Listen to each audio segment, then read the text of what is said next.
ಇಂದೇ ಡೌನ್ಲೋಡ್ ಮಾಡಿ ಮತ್ತು ನಿಮ್ಮ ನೆಚ್ಚಿನ ಶೋಗಳನ್ನು ಆನಂದಿಸಿ. ಮಗಳೇ, ನೀನು ಎಷ್ಟೇ ಪ್ರಯತ್ನ ಮಾಡಿದರೂ ನಿನಗಿಷ್ಟವಾಗುವ ಯಾವ ವರನೂ ನಿನ್ನ ಮಗಳಿಗೆ ದೊರಕುವುದಿಲ್ಲ. ಅವಳ ಮದುವೆ ವೆಂಕಟನಾಥನೊಂದಿಗೆ ಎಂದು ಸ್ವರ್ಗದಲ್ಲಿ ನಿಶ್ಚಯವಾಗಿದೆ.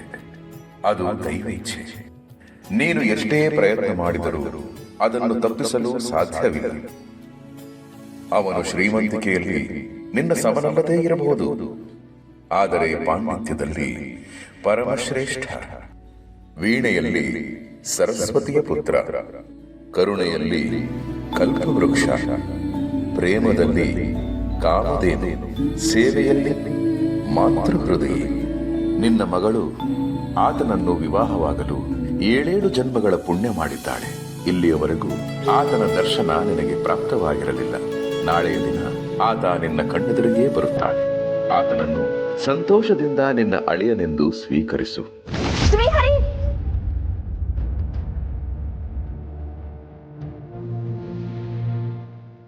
ಇದೇನ್ ಕನಸೋ ಅಥವಾ ನನ್ಸೋ ಒಂದು ಗೊತ್ತಾಗ್ತಿಲ್ವೇ? ನಿನ್ನ ಆಜ್ಞೆಯನ್ನ ಶಿರಸ ವಹಿಸಿ ಪಾಲಿಸ್ತೀನಿ ತಂದೆ. ನನ್ನ ಮಗಳನ್ನ ಕಣ್ಣು ಮುಚ್ಚಿ ನಿನ್ನ ಮಡಲಿಗೆ ಇಡ್ತೀನಿ. ಹಾಲಲ್ಲಾದ್ರೂ ಹಾಕು, ನೀರಲ್ಲಾದ್ರೂ ಹಾಕು, ಅವಳ ರಕ್ಷಣೆಯ ಭಾರ ನಿನ್ನದು ತಂದೆ.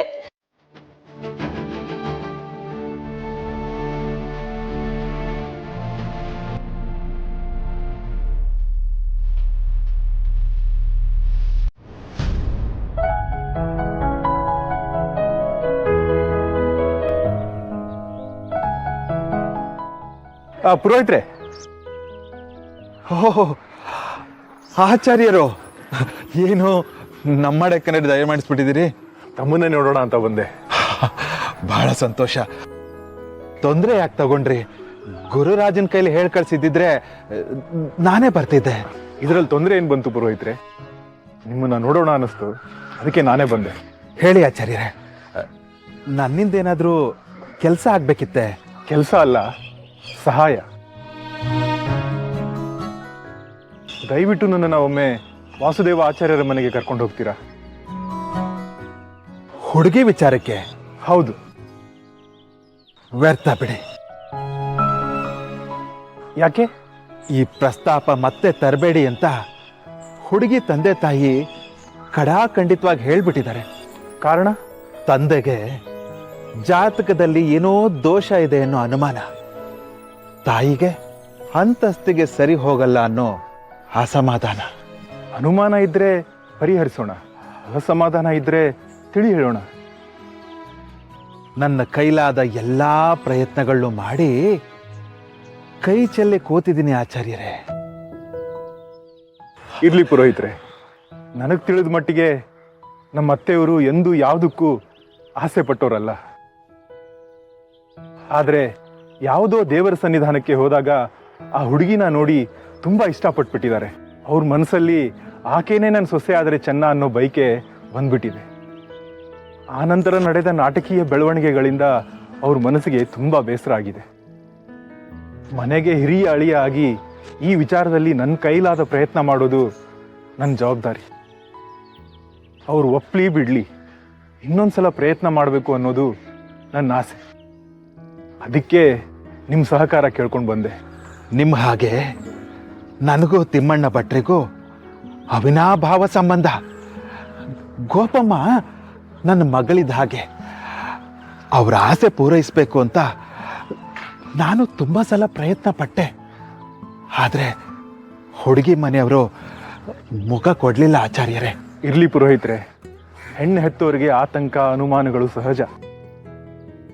ಒಂದು ಹೆಣ್ಣು ಮಗಳ ಬದುಕಿನ ಪ್ರಶ್ನೆ ಅಲ್ವೇ? ನಾವು ಅವರ ಅನುಮಾನಗಳನ್ನ ತಾಳ್ಮೆಯಿಂದ ಬಗೆಹರಿಸೋ ಪ್ರಯತ್ನ ಮಾಡಬೇಕು. ಅಷ್ಟರ ಮೇಲೆ ಹರಿವಾಯು ಚಿತ್ತ ಹೇಗಿದೆಯೋ ಹಾಗಾಗ್ಲಿ. ಸರಿ ಆಚಾರ್ಯರೇ, ಹಾಗೆ ಮಾಡೋಣ.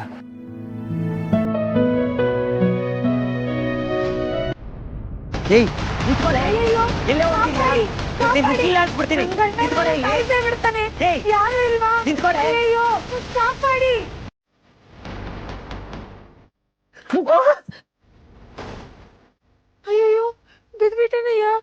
ಅಯ್ಯೋ ಏನಾಯ್ತಯ್ಯ? ಯಾಕಯ್ಯ? ಅಯ್ಯೋ ರಕ್ತ.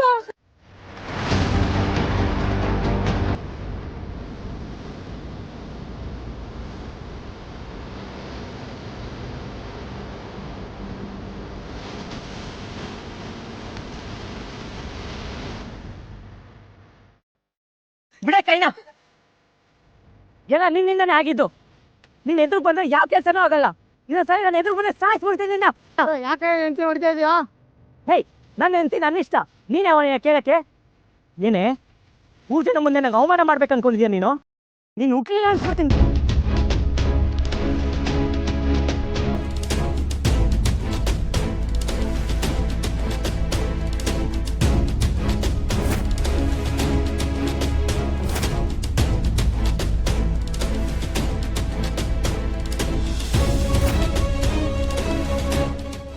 ಅಣ್ಣ ಅವ್ರೇನೋ ಗೊತ್ತಿಲ್ಲದೆ ತಪ್ಪು ಮಾಡಿಬಿಟ್ರಣ್ಣ.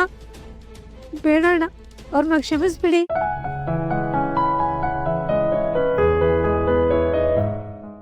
ಕೇಳಿದ್ಯಾ ಆಕೆ ಮಾತನ್ನ? ನೀನ್ ಹೊಡೆದಾಗ ನೋವು ತಾಳ್ಲಾರ್ದೆ ತಪ್ಪಿಸ್ಕೊಂಡ್ ಓಡ್ದವಳು ನೀನು ಬಿದ್ದೆ ಅಂದ ಕೂಡ್ಲೆ ತನ್ನ ಸೀರೆ ಸೆರಗನ್ನ ಹರಿದು ನಿನ್ನ ಕೈ ಕಟ್ಟಿದಾಳೆ. ಆಗ್ಲೇ ನಿನಗೆ ಅರಿವಾಗ್ಬೇಕಾಗಿತ್ತು. ಆದರೆ ಅವಳು ಕಾರುಣ್ಯನೂ ನಿನ್ ಕಣ್ತೆರೆಸ್ಲಿಲ್ಲ. ಮತ್ತೆ ಹೊಡೆಯೋಕ್ ಮುಂದಾದೆ. ಈಗ್ಲೂ ಸಹ ಈಕೆ ನಿನ್ನ ಪರವಾಗಿ ನನ್ನ ತಡೀತಾ ಇದ್ದಾಳೆ. ಇದರರ್ಥ ಏನ್ ಗೊತ್ತಾ? ಈ ಕರುಣಾಮೂರ್ತಿ ನಿನ್ನ ಪತ್ನಿಯಾಗಿ ಸಿಕ್ಕಿರೋದು ನಿನ್ನ 7 ಜನ್ಮದ ಪುಣ್ಯ ಅಂತ. ಇಂಥ ಮಹಾತಾಯಿ ಮೇಲೆ ಕೈ ಮಾಡೋಕೆ ನಿನಗೆ ಮನ್ಸಾದ್ರೂ ಹೇಗ್ ಬಂತಯ್ಯ?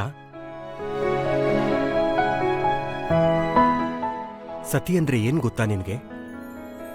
ಒಬ್ಬ ಪುರುಷನ ಜೀವನದಲ್ಲಿ ಅವನ ತಂದೆ ತಾಯಿ ಅವನ್ನ ಎಷ್ಟೇ ಪ್ರೀತಿಸಿದ್ರೂ ಒಂದು ಹಂತದ ತನಕ ಮಾತ್ರ ಇರ್ತಾರೆ. ಬೇರೆ ಬೇರೆ ಮಕ್ಕಳ ಜೊತೆ ಅವ್ರ ಪ್ರೀತಿ ಹಂಚು ಹೋಗುತ್ತೆ. ನಂತರ ಕಾಲವಾಗ್ತಾರೆ. ಅಣ್ಣ ತಮ್ಮಂದ್ರು ಒಂದು ಹಂತದ ತನಕ ಮಾತ್ರ ಜೊತೆಲಿರ್ತಾರೆ. ಆಮೇಲೆ ತಮ್ಮ ಹೆಂಡತಿ ಮಕ್ಕಳು ಅಂತ ಸಂಸಾರದಲ್ಲಿ ಮುಳುಗು ಹೋಗ್ತಾರೆ. ನಮ್ಮ ಮಕ್ಕಳಾದ್ರೂ ಅಷ್ಟೇ. ಗಂಡ ಮಕ್ಕಳು ಅವ್ರ ಹೆಂಡತಿ ಉದ್ಯೋಗ ಅಂತ ನಮ್ಮನ್ನ ಮರೆತು ಬಿಡ್ತಾರೆ. ಇನ್ನು ಹೆಣ್ಣು ಮಕ್ಕಳು ಮದುವೆ ಆಗೋವರೆಗೂ ಮಾತ್ರ ನಮ್ಮ ಜೊತೆ ಇರ್ತಾರೆ.